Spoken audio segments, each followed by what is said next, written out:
Hi, I'm Congressman Bob Filner, Chairman of the House Committee on Veterans Affairs.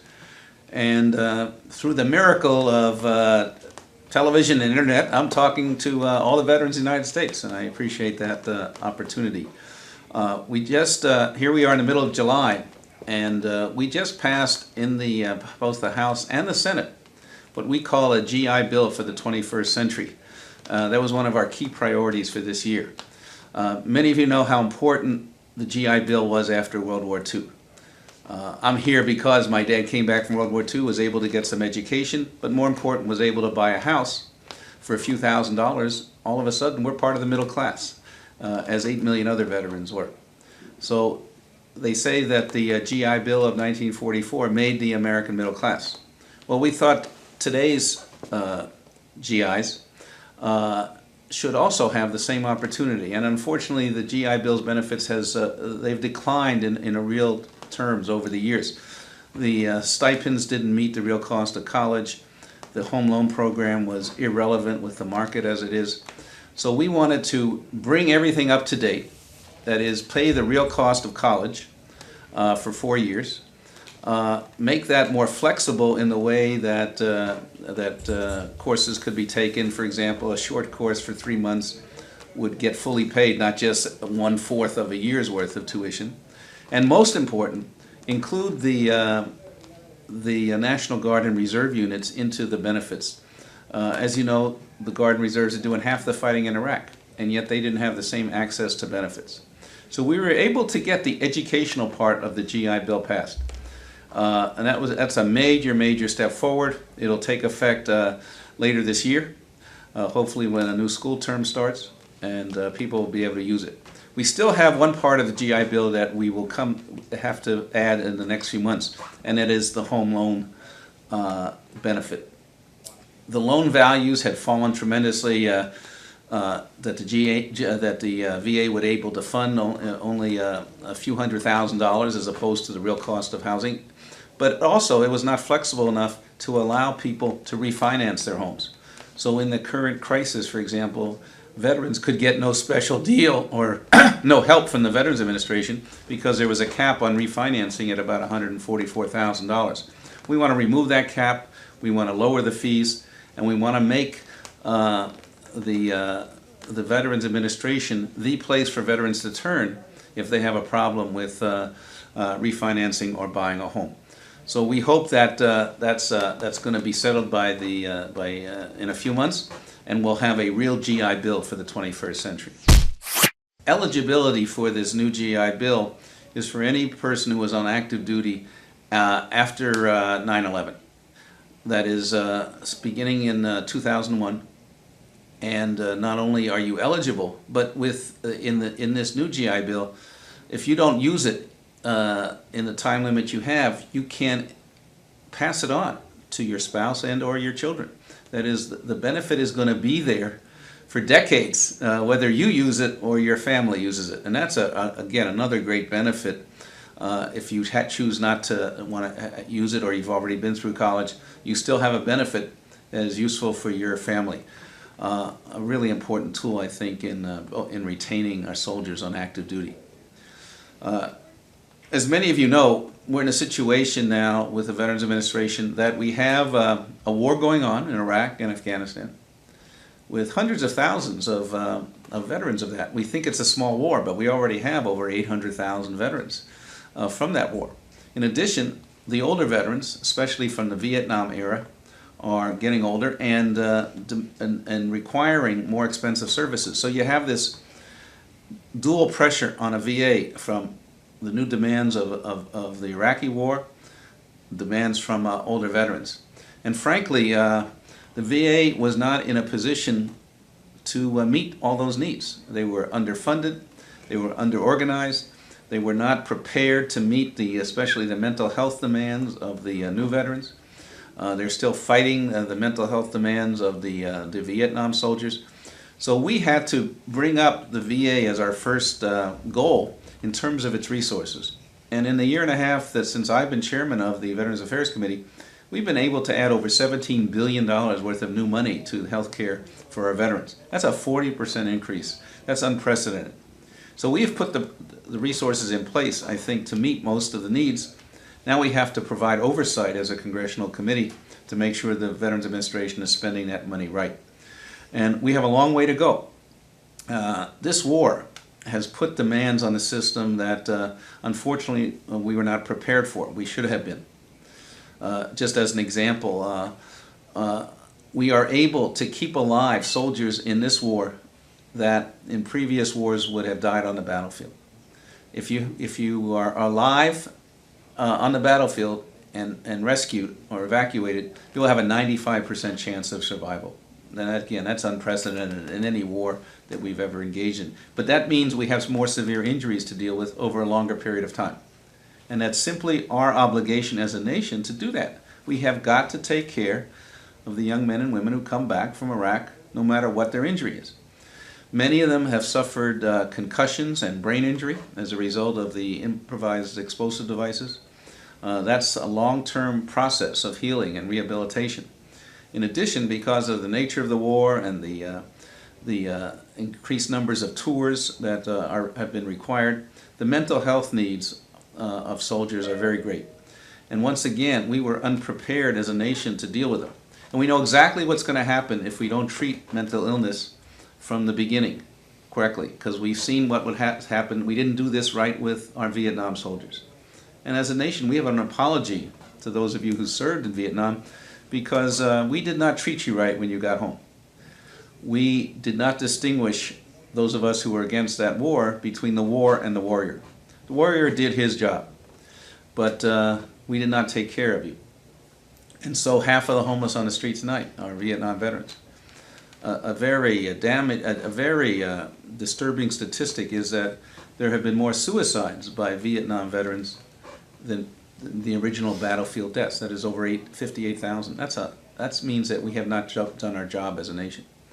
And we see the same thing happening now. We have Iraqi homeless already, Iraqi vets who are homeless.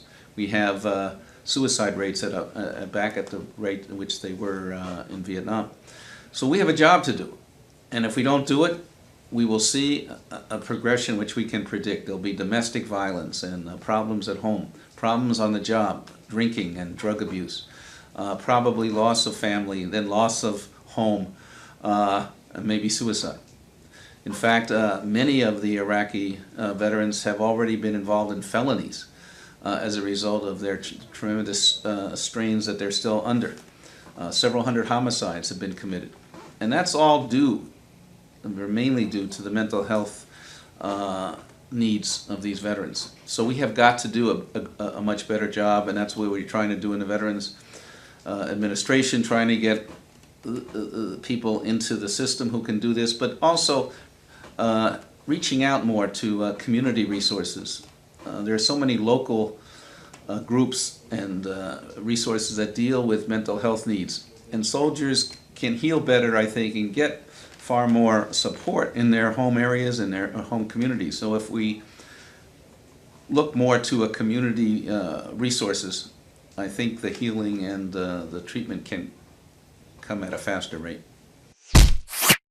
We have several laws that should protect veterans, although the enforcement is rather uneven. For example, if you're called away from as a National Guardsman to active duty, your job should be there by law when it gets back. But we've had reports that they haven't been there.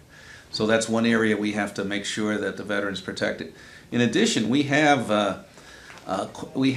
goals for agencies to hire veterans because it's our national. It should be a national goal to say thank you to these young people who served or older people who served and hire them.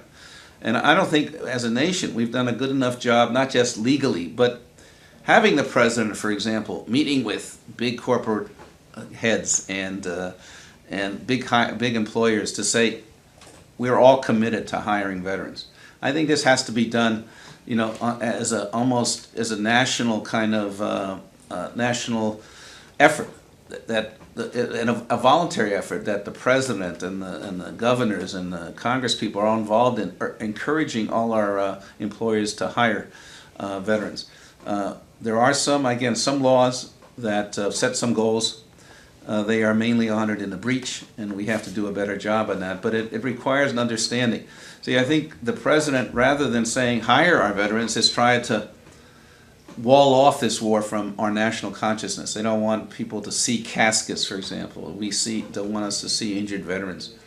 And so people don't have a full understanding of what's going on and the needs when these heroes come home. And so they don't feel a part of trying to help them. And in democracy, if you're fighting a war, the whole community has to be involved. The whole nation has to be involved. And that means doing what you can. If you're not going to be there, hire them when they get back. I want to talk about one other priority that we have this year, which affects hundreds of thousands of veterans, and that is our disability claim system.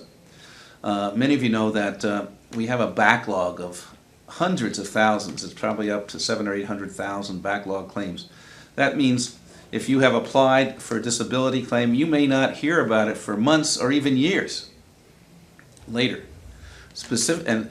We, as I mentioned with our Vietnam vets, we have Vietnam vets who have been trying to get Agent Orange compensation for decades and have not been successful with the Veterans Administration. This is a disgrace. I want to do two pretty radical things. I want to first set up a system for claims in which it works sort of like your tax return now if you file with the IRS. Although 20 years ago we couldn't have said this about the IRS. When you file your 1040 and have a refund coming, you get your check back within 3 or 4 weeks, because the IRS says we're going to accept your claim, send the check out, but we'll audit it if necessary. And random process. Why don't we do that with disability claims? If you've had your claim put together with the help, say, of a certified veteran service officer, accept the claim, send the check, we'll audit it later. And then I don't care if we take 5 years, because people need the income right away. So that would stop the backlog right away. In addition, I think, as I said earlier, we got to do a real thank you to our Vietnam era veterans. We have all kinds of strange rules about who is eligible for Agent Orange. You have to prove that your boots were on the ground at a certain place where the herbicide was let go at a certain amount, and it's up to you to prove it. Well, that's ridiculous. If you were there, we should care. And if your boots were on the ground anywhere in Vietnam, if you're on the blue waters, off the shore in the Navy, if you were in the blue skies above with the Air Force, we should honor those claims. I'm for honoring them, just accepting the ones that have been filed. There's several 100,000, and saying thank you, because many of you have cancers that came from Agent Orange. You should at least have the sense that the nation is behind you with the honoring of these claims. So that's a job we have to do, and I hope we do that before the end of this year. We are trying to find a way to communicate what we are doing here in the Congress on behalf of our nation's veterans, so people are informed and could ask us questions and also tell us where we have to do better. So this report from myself, Bob Filner, who's chairman of the House Veterans Affairs Committee, we hope to do on a regular basis. But political knowledge is really important, but political participation is even more important. Voting, of course, is number one, but there are other ways to be involved. Just letting other people know of what's going on, getting involved in campaigns for people who support veterans, for example. You should not have to fight for your benefits. We made a contract with you, and we should be honoring it. But the way American politics works is whoever applies pressure gets some attention. And if the veterans are not applying a pressure just by asking or talking or knowledge, you're not going to get what's due you. And it's up to I think all the veterans in the United States, and there's 25 million of you, that are constantly asking questions, what's going on, and keeping informed, because if you don't apply any pressure, you won't get what's due you.